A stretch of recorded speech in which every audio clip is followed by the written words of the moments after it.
ರಾಯಬಾಗದ ಚುನಾವಣೆ ಈಗ ಭಾಳ ರಣಾಯರ ಐತ್ರಿ. DCC bank. ನೀವು ಈ ವಿಡಿಯೋ ಸ್ಕಿಪ್ ಮಾಡಬೇಡ್ರಿ, ನೋಡ್ಕೊತ ಹೋಗ್ರಿ, ಭಾಳ ಮಜಾ ಐತಿ. ಆತನಿದು ಹಂಗೆ ಹೇಳ್ಕೊತ ಬರ್ತಾನೆ. ರಾಯಬಾಗದಾಗ ಅಪ್ಪ ಸಾಹೇಬ ಕುಲ್ಗುಡೆ ನಾ ಗೆಲ್ಲತ್ತೇನಂತ ಹೇಳಕತ್ತಾರ. ಅಷ್ಟು ಧೈರ್ಯಲಿ ಹೇಳಕ್ಕೆ ಹೋಗ್ಬೇಡ್ರಿ ಅಪ್ಪ ಸಾಹೇಬ್ ಕುಲ್ಗುಡೆ ಅವ್ರ. ಯಾಕಂದ್ರೆ ಅಲ್ಲಿ ಕಾಣದ ಕೈವಾಡಗಳು ಕೆಲಸ ಮಾಡಾಕತ್ತಾವ. ಅವರು ಒಂದು 89 ಸೊಸೈಟಿಗಳು ರೆಡಿ ಮಾಡ್ಯಾರ.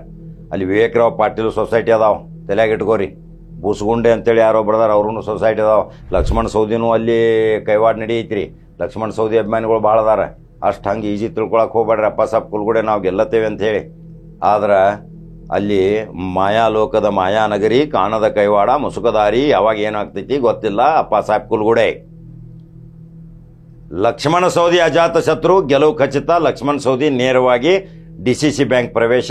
ಏನು ಶತಾಯಗತಾಯ ಏನು ಪ್ರಯತ್ನ ಮಾಡಿದ್ರು ಕೆಲಸ ಆಗೋದಿಲ್ಲ. ಅಲ್ಲಿ ಚುನಾವಣೆನ ಮಾಡಬಾರ್ದಾಗಿತ್ತು. ಅಲ್ಲಿ ನೇರವಾಗಿ ಮಹೇಶ್ ಕುಮಟಳ್ಳಿ ಹಿಂತಕ್ಕೊಂಡು ಅಲ್ಲಿ ಲಕ್ಷ್ಮಣ ಸೌದಿಗೆ ಗ್ರೀನ್ ಸಿಗ್ನಲ್ ಕೊಡಬೇಕಾಗಿತ್ತು. ಆದರೆ ಅನಿವಾರ್ಯ ಐತಿ. ಆದರೆ 100ಕ್ಕಿಂತಲೂ ಹೆಚ್ಚು ಅಲ್ಲಿ ಲಕ್ಷ್ಮಣ ಸೌದಿಗೆ ಓಟ ಫಿಕ್ಸ್ ಅದಾವ. 10-12 ಅಷ್ಟೆ, ಮತ್ತೇನೂ ಇಲ್ಲ. ಇದು ಫಲಿತಾಂಶನ. ಲಕ್ಷ್ಮಣ ಸೌದಿ ಅಜಾತ ಶತ್ರು, ಒಳ್ಳೆ ಮನುಷ್ಯ, ಅಲ್ಲಿಗೆ ಅಲ್ಲತ್ತ. ಕಾಗವಾಡ ನೋಡ್ರಿ ಈಗ ಹೆಂಗೆ ಗೆದ್ದು ಬೀಗಾಕತ್ತಾರ ರಾಜು ಕಾಗೆ ಅವರು. ಅಂದ್ರೆ MLA ಕಿತ್ತಲು DCC ಬ್ಯಾಂಕ್ ಇಂಪಾರ್ಟೆಂಟ್ ಆತಲ್ರಿ ರಾಜು ಕಾಗೆ ಅವರು. ನಿಮ್ಗೆ ನೀವು ಒಂದು ಸ್ವಲ್ಪ ಶ್ರೀಮಂತ್ ಪಾಟೀಲ್ಗೆ ಸಪೋರ್ಟ್ ಮಾಡಬೇಕಾಗಿತ್ತು. ಮುಂದೆ MLA ಮಾಡಪ್ಪ ನೀ ನನಗೆ ಮತ್ತೊಮ್ಮೆ, ಮತ್ತೇನಾರು ಮಂತ್ರಿ ಆಗ್ತಾನು. ಈಗಂತೂ ಮಂತ್ರಿ ಆಗ ರೇಷ್ನಾಗಿಲ್ಲ, 5-6 ಸಾರಿ ಬಂದನು. ಆದರೂ 7-8 ಸಲ ಆರಿಸಿ ಬಂದವ್ರದಾರು. ಮುಖ್ಯಮಂತ್ರಿ ಕನಸು ಐತ್ ನಂದ. ಇದನ್ನು ಸಹಿತ ಮಾತಾಡಿರಿ, ಮುಂದೆ ಮುಖ್ಯಮಂತ್ರಿ ಆಗ್ಬೋದಲ್ಲ. ಕಾಗವಾಡ ಹಿರಿಯ ಶಾಸಕರಿದ್ರಿ ನೀವು.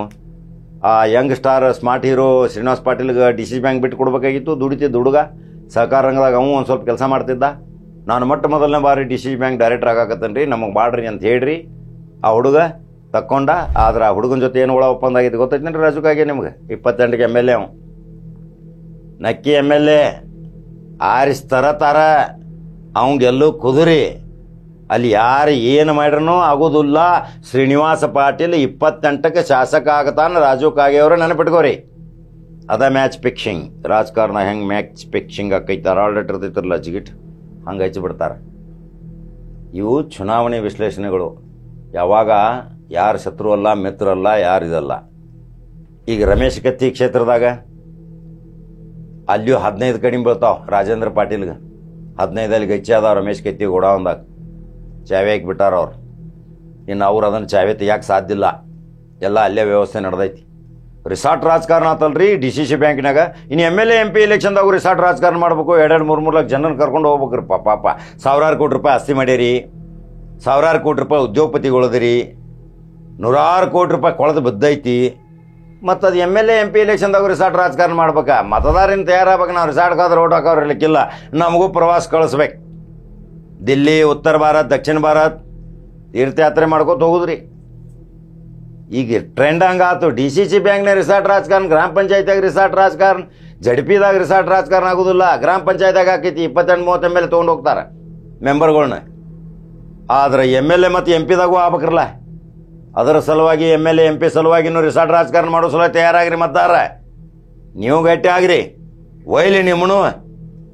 MP ಒಂದು 6-7 ಲಕ್ಷ ಓಟ್ ಬೇಕು. 6 ಲಕ್ಷ 7 ಲಕ್ಷ ಓಟ್ ಹೋಗ್ಲಿ, ಚೈನಿ ಮಾಡಲಿ. ಯಾರಪ್ಪನ ದುಡ್ಡು? ಇವ್ರೇನು ದೊಡ್ಡ ಬೆಂಗಳೂರು ಸೂರಿಸಿ ತಂದಿರ್ತಾರೆ. ಇವರು ಉದ್ಯೋಗ ಮಾಡಕ್ಕೆ ಹೋಗಿರ್ತಾರಲ್ಲಿ, ಸೇವೆ ಮಾಡಕ್ಕೆ ಹೋಗಿರೋದಿಲ್ಲ. ಅದು ಪೋಸ್ ಕೊಡೋದು ಬೇರೆ ಇರ್ತೈತಿ. ಈಗ ನೀವೇನು ಮಾಡಬೇಕು? ಯಾರು ಸಾವಿರಾರು ಕೋಟಿ 100 ಕೋಟಿ ಗಳಿಸ್ಯಾರಲ್ಲ, ಅವಾಗ ಅವ್ರಿಗೆ ಏನು ಹೇಳಬೇಕು? ನಾವು ಪ್ರವಾಸಕ್ಕೆ ಹೋಗೋರು ಅಂದ್ರೆ ನಿಮ್ಗೆ ಓಟ್ ಹಾಕೋರು, ಇಲ್ಲಿಕ ನಾವು ಓಟ್ ಹಾಕೋದಿಲ್ಲ. ಇದನ್ನು ತಯಾರಿ ಮಾಡ್ಕೋರಿ. ಇನ್ನು ಅವಾಗ ಏನು ಮಾಡ್ತಾರೆ ಇವ್ರ? ಒಲ್ಲೆಯಪ್ಪ ಎಲೆಕ್ಷನ್ ಒಲ್ಲೆ ಅಂತಾರೆ. ಇರ್ಲಿಕ್ಕೆ ಮತ್ತೂ ಒಂದು ನಿಮಗೆ ಒಳ್ಳೆಯ ಅವಕಾಶ ಐತಿ. ಯಾವ ಗ್ರಾಮದಿಂದ ನೀವು ಏನು ವೋಟರ್ಸ್ ಅದರಿ, 1-2 ಸಾವಿರ ವೋಟ್ ಅದರಿ ತಿಳ್ಕೊರಿ. ಅಲ್ಲಿ ಬಹಿಷ್ಕಾರ ಹಾಕುವಂಥದ್ದೊಂದು ನಿರ್ಣಯ ತೊಗೊಂಡು ಅವ್ರನ್ನ ಕರ್ಸೋದು. ಅಲ್ಲಿ ಮೂಲಭೂತ ಸೌಲಭ್ಯ ಏನೇನದಾವ? ಕನ್ನಡ ಸಾಲಿಲ್ಲ, ಕಟ್ಟಿ ಕೊಡೋ ನೀನು ರೊಕ್ಕದ್ಲೆ ಸಾಲಿ ಕಟ್ಟೀಗ. ಅದು ಸರ್ಕಾರ ಅನುದಾನ, ಅದು ಬ್ಯಾಡ ನಮಗೆ. ಈಗ ಬಿದ್ದೈತೆ ಅದು ಕಟ್. ಬೋರು ಇಲ್ಲ, ನೀರಿಲ್ಲ, ಹೊಡಿ ಬೋರು, ನೀರಿನ ಟ್ಯಾಂಕೆ ಮಾಡ. ಅಲ್ಲೆಲ್ಲ ಗಟ್ರಗಳು, ರಸ್ತೆ ರಿಪೇರಿ ಎಲ್ಲ ನಿನ್ನ ರೊಕ್ಕಲ್ಲಿ ಕೊಡು. ನಮ್ಗೆ ಏನೋ 1 ರೂಪಾಯಿ ಕೊಡಬೇಡ. 2,000ಕ್ಕೆ 2,000 ಓಟ್ ಕಟ್ಟಿಟ್ಟು ಬುತ್ತಿ. 1 ಓಟ್ ಇದ್ರಾಗ ಮೈನಸ್ ಮಾಡೋದಿಲ್ಲ. ಓಟ್ ಹಾಕಿ ನಿಮ್ಮನ್ನು ಆರಿಸ್ತತ್ತು. ಇದನ್ನಾರ ಮಾಡಿರಿ. 2 ಆಪ್ಷನ್ ಅದಾವು. ಪ್ರವಾಸಕ್ಕೆ ಹೋಗೋದಿದ್ರೆ, ಚೈನಿ ಮಾಡೋದಿದ್ರೆ ಅದನ್ನು ಮಾಡ್ರಿ, ಇರ್ಲಿಕ್ಕಾದ್ರೆ ಇದನ್ನು ಮಾಡಿರಿ. ಇವು 2 ಮಾಡಿದ್ರೆ ಮಾತ್ರ ಇವ್ರದ್ದು ಇನ್ನು ಗಜ್ಜು ಗೊತ್ತಾಕೈತಿ ನೋಡ್ರಿ ನಿಮಗೆ. ಆವಾಗ ಇವ್ರು ತಿಳ್ಕೊತಾರೆ, ಅಪ್ಪ ಮತದಾರ ಭಾಳ ಶಾನೆ ಆಗ್ಯಾನ, ಇನ್ನು ನಮ್ಮ ಕೈಗೆ ನಿಲ್ಕೋದಿಲ್ಲ ಇವ್ರ, ಇನ್ನು ನಾವು ಏನಾರೇ ಮಾಡ್ರೆ ಮತ್ತಿನ್ನು ನಮಗೆ ಮಾರಿ ಹಬ್ಬ ಮಾಡ್ತಾರಂತೇಳಿ ಸರಳ ಬಂದು ಕೈಕಾಲ ಮುಕ್ಕೋತ ಸೇವೆ ಮಾಡ್ತಾರೆ. ಇಲ್ಲಕಂದ್ರೆ ಇವರು ಉದ್ಯೋಗ ಮಾಡ್ತಾರೆ. ಉದ್ಯೋಗ ಮಾಡೋರ ಕಡಿವಾನ ಹಾಕ್ರಿ, ಮತ್ತು ನಿಮ್ಮ ಸುಖ ದುಃಖದಾಗ ಶಾಮಿಲಿ ಯಾವ ಆಗ್ತಾನೆ ಅವ್ನು ಶಾಸಕ ಮಾಡ್ರಿ, ನಿಮ್ಮ ಕಷ್ಟ ಕಾಲದಾಗ ಯಾವ ಬರ್ತಾನೆ ಅವ್ನು ಶಾಸಕ ಮಾಡ್ರಿ. ಇಲ್ದಿದ್ರೆ ಚುನಾವಣೆಗಳು ಇನ್ನು ಭಾಳ ತುಟ್ಟಾಗು ಪರಿಣಾಮ ಆಗ್ತೈತಿ. ನಿಮ್ಮ ಕಡೆ ಇರುವಂಥ ಶಸ್ತ್ರ ಉಪಯೋಗ ಮಾಡ್ರಿ, ಅದು ತಾಕತ್ತಿನ ಮತಶಾಸ್ತ್ರ. ಇದನ್ನು ಮಾಡಿದರೆ ಮಾತ್ರ ಒಳ್ಳೇದಾಕೈತಲ್ರಿ. ಹಂಗಾದ್ರೆ ಈಗ ನಿಪ್ಪಾಣಿದು ಹೇಳೀನಿ, ಅದನ್ನು ನೋಡಿದಿರಿ. ಹುಕ್ಕೇರಿದು ಹೇಳಿದ್ದೀನಿ, ಹುಕ್ಕೇರಿಗೆ 14-15 ಅದಾವು. ಅಲ್ಲಿ ರಮೇಶ್ ಕತ್ತಿ ಗ್ರೀನ್ ಸಿಗ್ನಲ್ಲ, ರಾಜೇಂದ್ರ ಪಾಟೀಲ್ಗೆ ಅಲ್ಲಿ ಡೌನ್, ಲಕ್ಷ್ಮಣ್ ಸವದಿ ಗ್ಯಾರಂಟಿ, ಡೋಲಾಯಮಾನ ಪರಿಸ್ಥಿತಿ ಅಪ್ಪ ಸಾಬ್ ಕುಲ್ಗುಡೆ ಹೇಳಾಕ ಬರಂಗಿಲ್ಲ. ಮತ್ತು ಬಾಲಚಂದ್ರ ಏನಾದರೂ ಮತ್ತೊಂದು ಹೊಸ ರಣತಂತ್ರ, ಹೊಸ ಅಸ್ತ್ರ, ಹೊಸ ಅಣುಬಾಂಬ್ ಹಾಕಿರಂದ್ರೆ ಮತ್ತೆ ಅದು ಸುನಾಮಿ ಅಲೆಗತೆ ಮತ್ತೆ ಬರೋದ, ಮತ್ತು ಅಪ್ಪ ಸಾಬ್ ಕುಲ್ಗುಡೆ ಫುಕಡದಾಗ ಮತ್ತೆ 4ನೇ ಸಲ. ಇವ್ರ ತಾಕತ್ ಮೇಲೆ ಬರೋದ್ರಿ ಅಪ್ಪ ಸಾಬ್ ಕುಲ್ಗುಡೆ, ಸ್ವಂತ ತಾಕತ್ ಏನಿಲ್ಲ. ಅಲ್ಲಿ ಜಾರಕಿಹೊಳಿ ಬ್ರ್ಯಾಂಡ್ ಅದ ನಡೆಯೋದು. ಆದ್ರೆ ಆ ಬ್ರ್ಯಾಂಡನ್ನು ಹೆಂಗೆ ಕಟ್ಟಿ ಹಾಕಾಕ್ತಾರೆ ಅವ್ರು ನೋಡ್ಬೇಕೇನು ಒಳಗಿಂದ ಏನು ಗುಪ್ತ ಸಂಧಾನ ನಡೆದಾವು.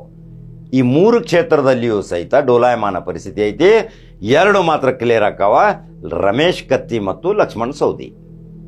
ಇನ್ನು ಉಳಿದು ಯಾವ್ರಿ ಮುಗಿದ ಹೋಯ್ತಲ್ಲ. ಬೈಲಂಗಲ್ಲು ಹೇಳಿದ್ನಿ, ಆ ಕಡೆ ಹೇಳಿದ್ನಿ, ಕಿತ್ತೂರು, ರಾಮದುರ್ಗ ಹೇಳಿದ್ನಿ, ನಿಪ್ಪಾಣಿ ಹೇಳಿದ್ನಿ. ಇವೆಲ್ಲದರಲ್ಲಿ ಈಗ ನಿಮಗೊಂದು ಪ್ರಶ್ನೆ ಕೇಳ್ತೀನಿ, ಅಪ್ಪ ಸಾಬ್ ಕುಲ್ಗುಡೆ ಆರಿಸಿ ಬರಬೇಕೋ ಬೇಡ, ಏನಲ್ಲಿ ಅವರು ವಿರೋಧಿ ಕ್ಯಾಂಡಿಡೇಟ್ ಅಸಂಖ್ಯ ಬರಬೇಕು? ಅದನ್ನ ನನ್ನ ಕಮೆಂಟ್ ಬಾಕ್ಸ್ನ ಹಾಕ್ರಿ. ಲಕ್ಷ್ಮಣ್ ಸವದಿ ಆರಿಸಿ ಬರಬೇಕು ಬೇಡ ಅಂತ ಹೇಳೋದು ಅವಶ್ಯಕತೆ ಇಲ್ಲ, ಆರಿಸಿ ಬರತಾರ ಫಿಕ್ಸ್. ರಮೇಶ್ ಕತ್ತಿನೂ ಆರಿಸಿ ಬರ್ತಾ, ಡೈರೆಕ್ಟರ್ ಆಗೋದು ಮೀಸಿ ತಿರ್ಕೋತ, ಇನ್ನು ಆರಾಮ್ ವಿರೋಧ ಪಕ್ಷ ನಾಯಕ ಹಾಕೊಂಡುದು, ಚಾ ಬಿಸ್ಕಿಟ್ ತಿನ್ಕೋತ ಮುಗೀತು. 2 ಹುಡುಗರು ಈಗ ಒಳಗೆ ಹೋದ್ರಂದ್ರೆ DC ಬ್ಯಾಂಕ್ನಾಗ ಇವ್ರಿಬ್ರು ಶಾಸಕರು ಬರ್ದಿಟ್ಕೋರಿ. ಅಮರ್ನಾಥ್ ಶಾಸಕ ಹಾಕಣ, ರಾಹುಲ್ ಶಾಸಕ ಹಾಕಣ. ಹಂಗೆ ಹೋಗೋದಿದ್ದು 7, 8, 9, 10, 11, 12 ಹೇಳೇನೇ ರೀ ಈ ವಿಶ್ವ ದಾಖಲೆ ಆಗೋದು. ಹಂಗಾದ್ರೆ ಈ ವಿವರಣೆ ಕೊಟ್ಟಿದ್ದು ನಿಮ್ಗೆ ಹೆಂಗೆ ಅನಿಸ್ತೈತಿ? ಅದರ ಪ್ರಕಾರ ನನಗೆ ಅನಿಸಿಕೆಗಳನ್ನ ಹಾಕ್ರಿ. ಯಾರು ಗೆಲ್ಲಬೇಕು, ಯಾರು ಸೋಲ್ಬೇಕು, ಯಾರು ಒಳ್ಳೆಯ ವ್ಯಕ್ತಿ ಅನ್ನೋದು ನನಗೆ ತಿಳಿಸ್ರಿ. ಯೂಟ್ಯೂಬ್ದಾಗ ಬಟನ್ ಹೊಡ್ರಿ, number 1 news Kannada. Facebook follow ಮಾಡಿರಿ. ಈ ಸುದ್ದಿ ಎಲ್ಲರಿಗೂ ಪಸರಿಸಲಿ, ಗೊತ್ತಾಗ್ಬೇಕು ಎಲ್ಲರಿಗೂ. ಮತ್ತೊಂದು ಸುದ್ದಿ ಹೋಗಿ ಬರ್ತೀನಿ. ನಮಸ್ಕಾರ.